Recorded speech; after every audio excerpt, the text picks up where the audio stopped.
दुनिया की कोई भी दो दोस्तों की जोड़ी उठा के देख लीजिए, हमेशा उन दो दोस्तों के बीच कुछ ऐसा होता है जो समान होता है, जो बिल्कुल एक सा होता है। और वाजपेयी और आडवाणी में ये एक सी चीज भोजन थी, खाना।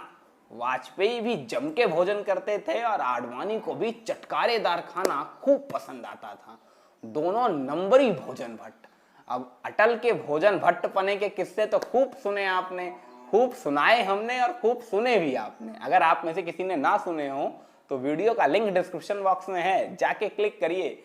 अटल की भोजन भट्टता के वो किस्से हैं जो आपने कभी सपने में नहीं सोचे होंगे। खैर, ये वीडियो तो आडवाणी जी का है, तो आडवाणी के भोजन भट्टता के किस्से बहुत ही रेयर हैं। माने मोमबत्ती लेके ढूंढेंगे ना फिर भी नहीं मिलेंगे। बड़ी जुगत लगा के आडवाणी जी की ऑटोबायोग्राफी पढ़ने के बाद उसमें से एक उनके भोजन भट्टता का किस्सा मिला है, जो आपके सामने हम लेके आए हैं। और वो भी ऐसा जो होश उड़ा दे। जेल के जेलर के सामने हलवा खाने के लिए शातिर प्लान बनाया था आडवाणी ने। कौन सा शातिर प्लान था ऐसा जो हलवा खाने के लिए बना लिया गया था? माने शातिर प्लान तो बनाए जाते हैं जेल से सुरंग खोद के बाहर निकलने के लिए, जेलर को धोखा देने के लिए, हलवा खाने के लिए। टेंशन ना लीजिए, सारा किस्सा एक एक तह के साथ खोल के आपको समझाने वाला हूं। बस वीडियो में एंड तक बने रहिएगा। जानता हूं थोड़ा उजाला कम लग रहा होगा, दरअसल प्रकाश की इतनी अव्यवस्था है, मौसम की ऐसी मार पड़ी है कि मैं पिछले एक हफ्ते से आप सबसे मुलाकात करना चाह रहा था, पर करने दे तब ना। 15 अगस्त के दिन थोड़ी उम्मीद दिखी थी, लेकिन उस दिन भी वही हाल हो गया था। क्या करूं? आज थोड़ी राहत है, इसलिए थोड़ा सा अंधेरा बियर कर लेंगे तो राजनीति के एक बेहद दुर्लभ वाकये से परिचित हो जाएंगे। लालकृष्ण आडवाणी ने अपनी आत्मकथा माई कंट्री माई लाइफ में इस किस्से का खूब वर्णन किया है। यह किस्सा तब का है जब संघ पर महात्मा गांधी की हत्या के बाद पूरे देश में प्रतिबंध लगा था। राजनीतिक तौर से लगने वाले प्रतिबंध अलग होते हैं, लेकिन जब देश की जनता ने महात्मा गांधी के हत्यारों की संभावित सूची में आने भर से संघ के कार्यकर्ताओं को नकारना शुरू किया, समाज के भीतर से निष्कासित करना शुरू किया, तो संघ अपने दौर के सबसे बड़े राजनीतिक संकट से गुजरने लगा। संघ के लिए काम करने को कोई तैयार नहीं होता था, लेकिन आडवाणी तब भी संघ के सक्रिय कार्यकर्ता के तौर पे अलवर के भीतर काम करने में जुटे हुए थे। अब इसे नियति कह लीजिए या जो भी, कि भरतपुर और अलवर ये दो जिले सरकार के टारगेट सूची में सबसे ऊपर थे। सरकार इन दो जिलों में सबसे ज्यादा आक्रामक तरीके से कार्रवाई करने के मूड में थी, क्योंकि सरकार को इनपुट मिला था कि संघ के सबसे सक्रिय पदाधिकारी इन्हीं दो जिलों में टिके हुए हैं। जिसके बाद अलवर के भीतर आडवाणी समेत संघ के सभी पदाधिकारियों को कारागार में डाल दिया गया। आडवाणी अपनी आत्मकथा माई कंट्री माई लाइफ में लिखते हैं, हमें बिल्कुल सामान्य अपराधियों वाले कारागार में ही डाला गया। यानी आप समझ लीजिए, बटमारी करने वाले अपराधी के साथ, चोरी करने वाले अपराधी के साथ आडवाणी को एक ही कारागार में डाला गया है।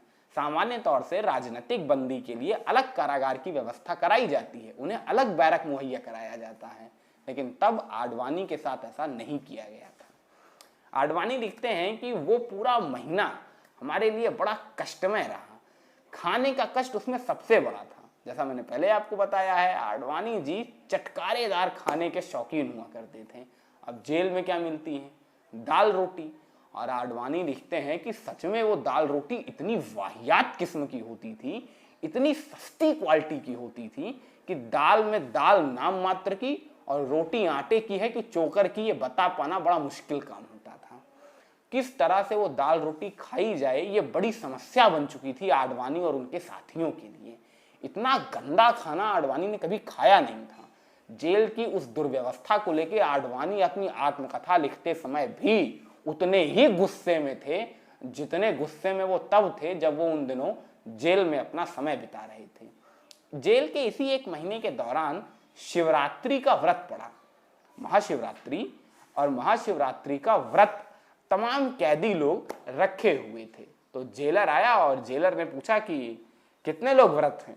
तो भाई सबने हाथ खड़ा कर दिया। आडवाणी और आडवाणी के साथियों ने नहीं खड़ा किया। तो जेलर ने कहा, क्यों भाई, तुम लोग शिवरात्रि का व्रत नहीं रहोगे क्या? शंकर जी की पूजा वूजा नहीं करते? तो आडवाणी ने कहा जी हम अभी आपको कंफर्म करके बताते हैं। आडवाणी अपने साथियों से बात करने गए कि क्या किया जाए, व्रत रहा जाए। तो उनके साथियों ने कहा अरे क्या बात कर रहे हैं आडवाणी जी, आप भी, इतना गंदा खाना मिलता है, किसी सूरत खाया जाता है, 2 रोटी हलक के नीचे उतरती नहीं है, अब इसी में अगर व्रत रह लेंगे तब तो बिल्कुल शरीर टूट जाएगा, वैसे भी नहीं खा पा रहे हैं, व्रत में बिल्कुल नहीं खाएंगे तब तो बीमार पड़ जाएंगे, इसीलिए बेहतर यही है हम लोग व्रत नहीं रहते हैं, ये लोग रह रहे हैं व्रत रहें, हमसे क्या मतलब है। आडवाणी ने कहा चलो ठीक है। आडवाणी जेलर के पास आए और जेलर से कहा जेलर साहब हम लोग व्रत नहीं रहते हैं, हम लोग भक्ति में ज़्यादा मानते नहीं हैं, हम लोग ठीक है ऐसे ही रहेंगे, हमको खाना मिले। तो जेलर ने कहा ठीक है भाई तुम्हें खाना मिलेगा। अब आडवाणी और उनका पूरा साथियों का समूह सोच रहा था कि ये कितने बेवकूफ़ लोग हैं, ये जेल में रह रहे हैं और फिर भी व्रत कर रहे हैं, वैसे गंदा खाना उसी में भूखे रहेंगे, इससे अच्छा तो हम ही लोग हैं, कम से कम खाना तो मिलेगा। दोपहर की घंटी बजी, व्रत वाले सब बैठे रहे और आडवाणी और उनके साथियों का समूह गया और वही चिरपरिचित गंदी दाल और गंदी रोटी खा के वापस आया। खाने को कोसते हुए ही आया, पर जब इन लोगों को ऐसे भूखे बैठे देखा तो खूब खुश हुआ। आडवाणी और उनके साथियों ने कहा ये बेवकूफ़ों की टोली देखो, ये ऐसे ही बैठे हैं, व्रत कर रहे हैं जेल के अंदर, वैसे भूखों रहने की नौबत है, इसी में भूखे रहेंगे तो शरीर भी टूट जाएगा। शाम को 5-6 बजे के आसपास जब आडवाणी और उनके साथी बाहर बैठे हुए थे, अचानक घंटी की आवाज सुनाई दी। ये घंटी पहले तो कभी नहीं बजी थी, इस घंटी जैसी आवाज पहले कभी किसी ने नहीं सुनी थी।